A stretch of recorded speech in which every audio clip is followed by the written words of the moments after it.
কি করি বল দেখি।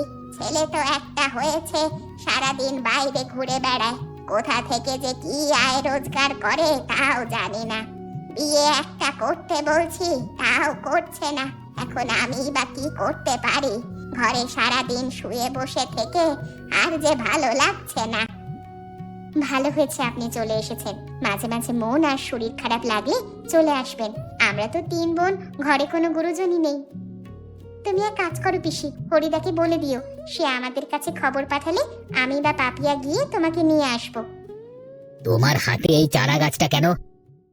ও এটা, এই যে তুমি গাছটা কেটে ফেললে, এখানে আবার একটা লাগিয়ে দেব, যাতে পরের বছর আবার এই গাছটা বড় হয়ে যায়। এটা তো খুব ভালো একটা সিদ্ধান্ত নিয়েছিস তোরা। এতে না খেলেও কাজে লাগানো হবে, আর বাগানটাও খালি থাকবে না। আমারই হয়েছে একটা কপাল, যদি ছেলের ভাবটা ভালো হতো। ছেলেটাকে ভেবেছিলাম তাও যা ভালো হবে, এখন তো দেখছি একদমই রসাতলে গেছে। কানাইদা, তুমি লাকড়িগুলো ঠিক করে রাখো, আর এই ছোট চারা গাছটাও লাগিয়ে দিও। আমি পিসিমাকে নিয়ে ঘরে যাচ্ছি। উনি বুড়ো মানুষ, আর কতক্ষণ এই শীতে দাঁড়িয়ে থাকবে। পাপিয়া, তোর কানাইদাকে খাবারটা দিয়ে যা।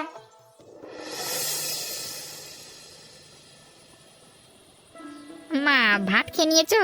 তুমি এখনো ঘুমাওনি কেন? ঘরে একা মানুষ থাকি, সময় কাটে না। তোকে নিয়ে চিন্তা হয়, সে কথা কি আর তুই ভাবিস? না না, আমি তোমার কথা ভাবি না, তোমাকে আমার কথা ভাবতে হবে না। বিকেলে একবার ঘরে এসেছিলাম, তোমাকে ঘরে দেখতে পেলাম না, সেই জন্যই আর কি বলছি। বয়স হয়েছে, এখন আর একা ঘরে মন টেকে না। তাই একটু পাহাড়ের ওপাশটায় ওদের ওই 3 বোনের ঘরে গিয়েছিলাম। ও, অদিতির ঘরে? হ্যাঁ, কিন্তু ওরা সবাই গাছ কাটাতেই ব্যস্ত ছিল। তারপর ওদের ঘরে চাটা খেয়ে গাল গপ্প করে তারপর আসলাম। আমাকে তো সেদিন বললো এ বাগান বিক্রি করবে না। অদিতিকে তো মনে হলো না বোকা মেয়ে। কানাই চোরকে দিয়ে গাছ কাটিয়েছে। আমি তো ভয়েই ছিলাম, কখন আবার কোনটা চুরি যায়। কানাই আবার লাকড়ি বানানোর কাজ কবে থেকে শুরু করলো? পাহাড়ে যে শীত পড়ে, চুরি করে মনে হয় বেচারা সুবিধে করতে পারছে না, তাই এই কাজে নেমেছে। তাও ভালো, খেটে খাক। এবার মনে হয় কিছু একটা ব্যবস্থা হবে। কানাইকে আমার কালকে ডেকে পাঠাতে হবে। খুব সহজে ওই বাগান যে হাত করা যাবে না, তা আমি বেশ বুঝতে পারছি। এই অদিতি মেয়েটা খুব বুদ্ধিমতী। কিরে, তুই আবার কি ভাবতে বসলি? এখনো আমি না খেয়ে বসে আছি তোর জন্য। তাড়াতাড়ি হাত মুখ ধুয়ে আয়, খেতে বসবো। ও কিছু ভাবছি না, তোমার এইগুলো নিয়ে মাথা ঘামিয়ে কাজ নেই। আমি যাচ্ছি একটা কাজে, আমার বাড়ি ফিরতে আরো রাত হতে পারে, তুমি খেয়ে নাও। শুনেছো, ছেলের কথা শুনেছো? এই এত রাত্রি বেলা কই যাবি? হ্যাঁ, এই তো মাত্র ঘরে আসলি, এখন আবার কোথায় যাবি শুনি? তোমার সেসব নিয়ে এত ভাবতে হবে না, তুমি খেয়ে ঘুমিয়ে পড়ো। আমার এখনই গিয়ে কানাইয়ের সাথে কথা বলতে হবে। ছেলেটা কি আমার রাতের আঁধারে চুরি করে? বুঝতেই তো পারছি না। ছেলেটা মনে হয় বাপের ওপরেই গিয়েছে। এ জীবনে আমার আর দুঃখের শেষ হলো না। এত রাতে আমার বাড়িতে কে এলো? চোর এলো না তো আবার? হায় হায়, তাহলে তো মান সম্মান বলে আর কিছু থাকবে না। চোরের বাড়িতে চুরি বাবা! ও কানাই, দরজা খোলো। আরে কি রে, দরজা খুলতে এতক্ষণ লাগে? না না, আমি এসব কি ভাবছি? আমার ঘরে চুরি করতে আসবে? চুরি করবার মতো আমার কাছে কি আছে? আর দাঁড়াও, আসছি। এতক্ষণ ঘরের মধ্যে দরজা বন্ধ করে কি করছিলে? আমি সেই থেকে দরজা নাড়িয়ে চলেছি। যা, এরকম দরজার সামনে দাঁড়িয়ে থাকবো নাকি একটু ভেতরে মানে? আসো আসুন আসুন আসুন, এসো এসো।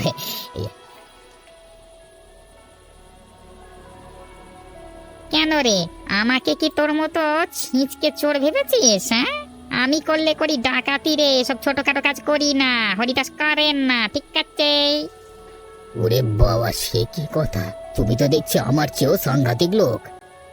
আরে ওসব কথা ছাড়, এখন কাজের কথায় আসি। শুনলাম তুই নাকি গাছ কাটার কাজ মানে করা ধরেছিস। আজই মাত্র শুরু করলাম, এরই মধ্যে গ্রামে একথা ছড়িয়ে গেছে। আপনিও কি গাছ কাটাবেন নাকি ঘরের দাদা? তাহলে আমি কালকে চলে যাবো, মানে।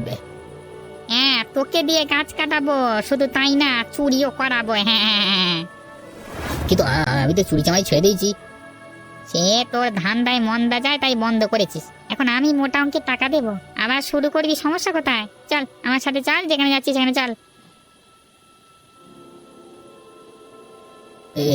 এটা তো অদিতিদের বাগান, দিদি যদি জানতে পারে তবে আমার রক্ষে নেই। কেউ জানতে পারবে না, তুই একটু ধীরে ধীরে কথা বল আর হাতটা জোরে চালা। যদি কেউ দেখে ফেলে? পাহাড়ে এবার যা শীত পড়েছে, এত রাতে কেউ ঘর থেকে বেরোবে না, তুই নিশ্চিন্তে কাটতে থাক, আর আমি তো আছি পাহারা দেওয়ার জন্য, এত চিন্তা কিসের? আমাকে চোর বলে খুব হেসেছিল না পাপিয়া, এবার বুঝবে মজা।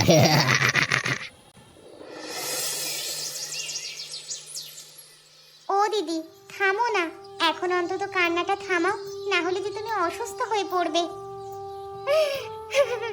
এ কি থেকে কি হয়ে গেল? চোখের পলকে সব গাছগুলো এভাবে চুরি হয়ে গেল। এখন আমাদের কি হবে রে? কোথায় পাবো সারা বছরের লাকড়ি? আমরা তো শীতে জমে মারা যাব। আমাদের কাছে লাকড়ি কেনার টাকাও নেই, এই জঘন্য লোকটাই এই কাজটা করলো।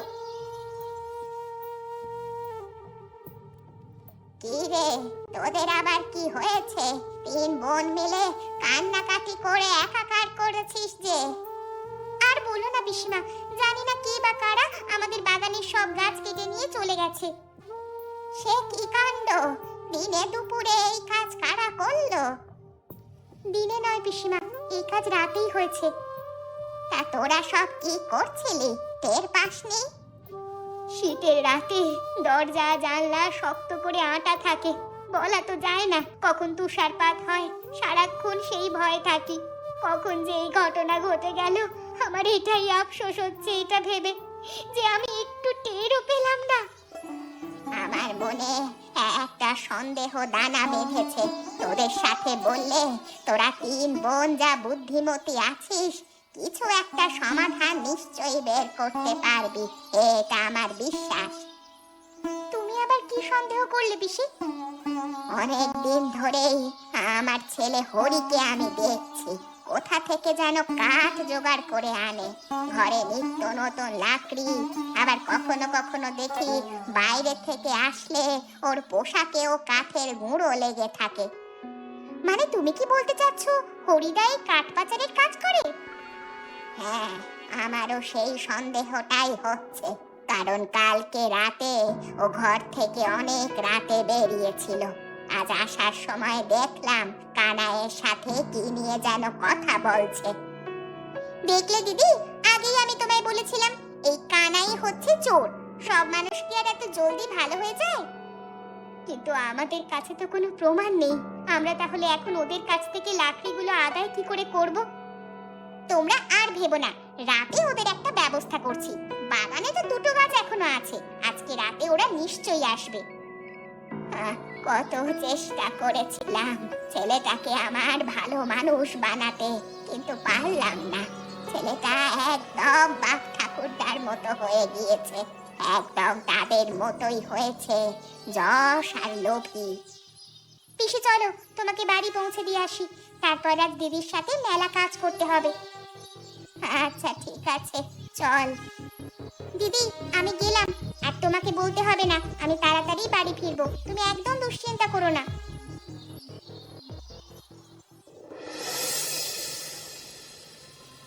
পাপিয়া, নড়াচড়া করিস না, একদম শব্দ করিস না, খালি একবার ফাঁদে পা দিক, তারপর বেটাদের বোঝাচ্ছি মজা।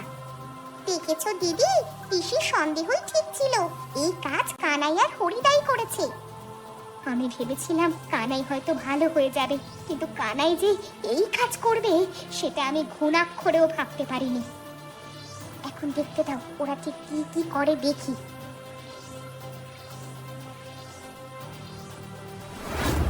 ওরে ওরে, এই কি হলো রে? ওরে বাবা! এই বোকা কোথাকার, চিৎকার করিস না, আরে লোকজন জেনে যাবে আমাদের চুরির ব্যাপারে। বেঁচে না থাকলে জানলেই বা কি, না জানলেই বা কি, কে কোথায় আছো আমাদেরকে বাঁচাও, আমি আর জীবনে চুরি করবো না। চলো দিদি এখন যাই, খুব মজা হবে। না, যেতে হবে না, ওরা ওখানেই পড়ে মরুক। নারী, এ কথা হয় না তোদের। একজন মানুষ কিভাবে ফেলে রাখা যায় না, তার উপর পাহাড়ের চেয়ে বরফ পড়ছে শুনছি। কাল নাকি আবার শৈত্য প্রবাহ হবে, তুষারপাত হতে পারে অনেক। ওরা তো তাহলে মরেই যাবে। বুঝেছি দিদি, তুমি এখন ওদেরও বাঁচিয়ে ছাড়বে। চলো তাহলে। দিদি গো, আবার ভুল হয়ে গেছে।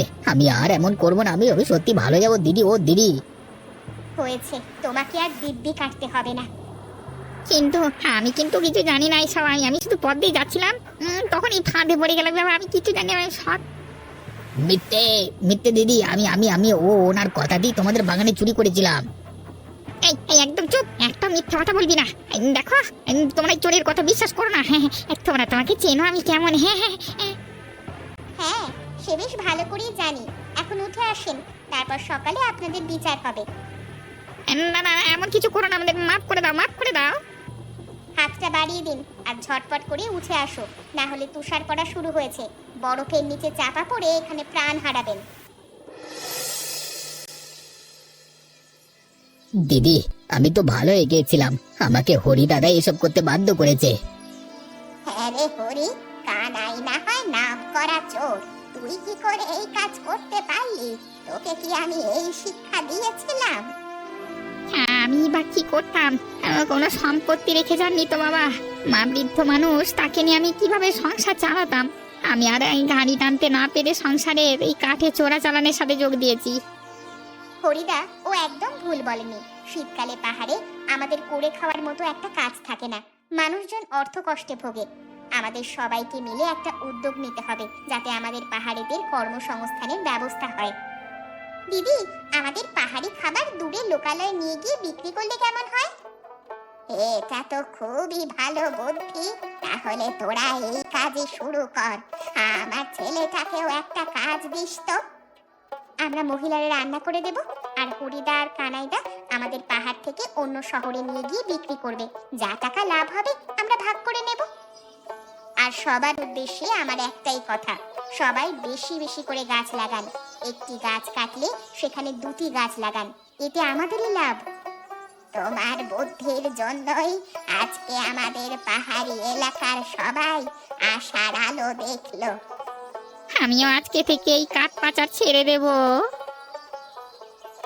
কি বন্ধুরা, তোমরাও ভালো কাজে উৎসাহ দেবে তো? এরকমই আরো মজার মজার গল্প পেতে চ্যানেলটিকে সাবস্ক্রাইব করতে ভুলবেন না কিন্তু।